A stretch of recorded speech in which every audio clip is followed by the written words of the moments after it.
नमस्कार, स्वागत है आपका संवाद 365 में। आपके साथ मैं हूं दिग्विजय सिंह चौहान। हाजिर हूं उत्तराखंड की खबरों को लेकर। आइए नजर डालते हैं उत्तराखंड में क्या कुछ खास चल रहा है, क्या कुछ उत्तराखंड की खबरें हैं। उत्तर प्रदेश के हाथरस में हुई घटना को लेकर आम आदमी पार्टी ने हल्द्वानी में काली पट्टी बांधकर विरोध प्रदर्शन किया। साथ ही आम आदमी पार्टी ने एसडीएम हल्द्वानी के माध्यम से राष्ट्रपति के नाम एक ज्ञापन भी भेजा। इस मौके पर आम आदमी पार्टी के प्रदेश अध्यक्ष एस कलेर भी मौजूद रहे। जिस तरीके से हाथरस में ये कांड हुआ है, ये बहुत निंदनीय है। हमारे प्रधानमंत्री जी बेटी बचाओ बेटी पढ़ाओ का नारा दे रहे हैं और उन्हीं के विधायक उन्हीं के राज्यों में जहां उनकी सरकार है, ये ऐसे दुष्कर्म हो रहे हैं जो बहुत निंदनीय है। उच्च न्यायालय के द्वारा कोविड-19 से ग्रसित मरीजों के उपचार के लिए अधिकृत अस्पतालों में रोगियों के उपचार व्यवस्थाओं की निगरानी के लिए गठित डिस्ट्रिक्ट मॉनिटरिंग कमेटी ने एम्स अस्पताल का निरीक्षण किया। इस दौरान टीम ने अस्पताल में कोरोना वायरस से ग्रसित मरीजों के इलाज की कार्यप्रणाली और इसके लिए जुटाई गई तमाम व्यवस्थाओं की जानकारी ली। टिहरी के देवप्रयाग विधानसभा के अंतर्गत कीर्तिनगर ब्लॉक में अलकनंदा ठेकेदार वेलफेयर समिति ने लोक निर्माण विभाग के कार्यालय के बाहर धरना प्रदर्शन किया। सभी ठेकेदारों ने बड़ी निविदाओं का विरोध किया। समिति के सदस्यों का आरोप है कि एक तरफ जहां सरकार सबका साथ सबका विकास की बात कर रही है, तो वहीं दूसरी तरफ छोटे ठेकेदारों का शोषण किया जा रहा है। हमारा यहाँ पे अलकनंदा ठेकेदार एसोसिएशन वेलफेयर सेंटर की चंद एक मांगे रखी हुई हैं।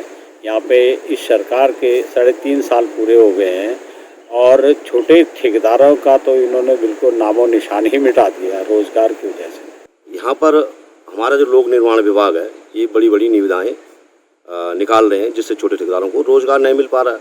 सर्वप्रथम यहाँ ऐसा हुआ कि पीएमजीएसवाई में हमारी फील्डबल्डी की 60% रोडें पीएमजीएसवाई पे हस्तांतरित हो गई हैं। वहाँ जो है बड़े ठेकेदार प्रतिभाग करते हैं, सीएमडी श्रेणी के ठेकेदार प्रतिभाग नहीं कर पाते हैं, इसलिए उनको वहाँ रोजगार नहीं मिलता। अब शेष बची हुई 30-40% जो प्रतिशत रोडें जो हिल कटिंग वगैरह आदि कार्य होते हैं फील्डबल्डी में, तो उसमें जो है ये सारे बड़े निविदाएं निकाल रहे हैं, जिसमें हमारे छोटे सीएमडी श्रेणी के ठेकेदार भाग नहीं ले पाते हैं, जिससे वो बेरोजगार हो चुके हैं। तो उनका परिवार जो है भुखमरी की स्थिति में आ चुका। बद्रीनाथ धाम के दर्शन के लिए श्रद्धालुओं की संख्या में लगातार बढ़ोतरी हो रही है। अब तक 28,000 लोग बद्रीनाथ धाम के दर्शन कर चुके हैं।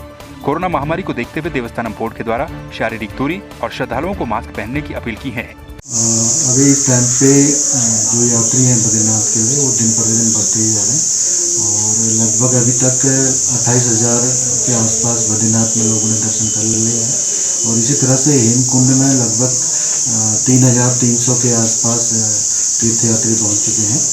चमोली में एक बार फिर से सड़क के अभाव में एक मरीज को ग्रामीणों के द्वारा डंडी कंडी के सहारे 15 किलोमीटर पैदल चलकर उपचार के लिए अस्पताल पहुंचाया गया। कलगोट निवासी विशाल की अचानक तबीयत खराब हो गई थी। गांव में स्वास्थ्य सुविधा के न होने के चलते मरीज को डंडी कंडी के सहारे अस्पताल पहुंचाया गया।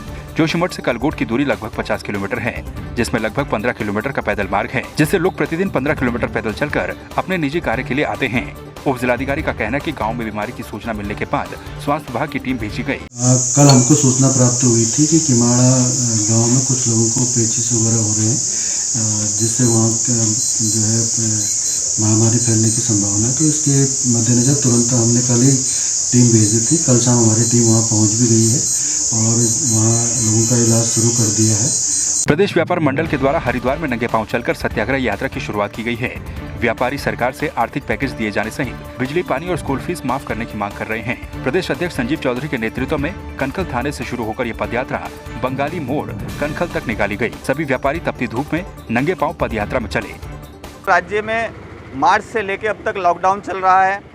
अनलॉक होने के बाद भी सीमाएं सील रही और सीमाएं सील होने के चलते, चूँकि ये पर्यटन क्षेत्र है, पर्यटक नगरी है, तो यहाँ लगातार व्यापारी ये मान लीजिए कि अपनी दुकानों पर गए भी तो सुबह जैसे गए शाम को वैसे ही घर आ गए। भी जानते हैं कल महात्मा गांधी जी की जयंती है और आज महात्मा गांधी जी की जयंती से पूर्व एक दिन पहले प्रदेश व्यापार मंडल ने कहीं ना कहीं सत्याग्रह आंदोलन की शुरुआत करी है और ये आंदोलन है सरकार के खिलाफ, गूंगी बहरी सरकार के खिलाफ। हम व्यापारी नंगे पैर आज सड़कों पे, चिलचिलाती सड़क पे, टूटी फूटी हरिद्वार की सड़कों पे नंगे पैर निकल गए हैं। तो आपने देखा उत्तराखंड में क्या कुछ खास चल रहा है, क्या कुछ उत्तराखंड की खबरें रही। एक बार फिर से आपके सामने हाजिर होंगे उत्तराखंड की कुछ और खबरों के साथ। तब तक के लिए आप बने रहिए संवाद 365 के साथ। नमस्कार।